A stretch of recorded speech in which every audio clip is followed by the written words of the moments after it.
Menjadi orang yang beriman, menjadi orang yang baik dan membaikkan orang itu laluannya sudah tentu tidak mudah. Hari ini nak bertahan puan-puan, bila orang kadang-kadang kita tengok dunia macam tak adil, manusia mengkhianati kita, sistem seakan-akan tidak menyebelahi kita. Lalu Quran berpesan pada ayat yang di penghujungnya, puan-puan, nak jadi kuat, maka ini jawapannya. Pertama Quran kata, fa'aqimus salah. Hidup di atas laluan yang orang tak pernah membayangkan bagaimana kelukaan yang sedang kita jalani. Lalu Quran kata, tak apa, tak ada orang, you don't worry. Quran kata, bangun sembahyang. Ada ulama yang sebut kata bangun sembahyang itu jaga solat 5 waktu. Walaupun kadang-kadang perjuangannya itu agak berat.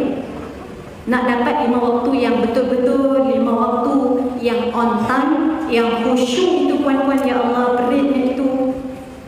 Kadang-kadang telan air itu terasa sakit.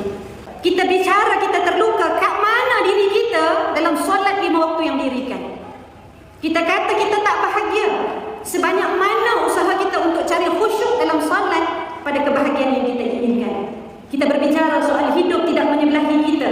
Lalu di mana kita memberikan kesungguhan kita kepada Tuhan? Ini yang kita kena tanya. Sebab itu Al-Quran pesan yang paling seragam itu bila pada solat. Lalu Quran memulakan pada pesanan untuk mencari kekuatan, kembali semula pada solat yang berdiri.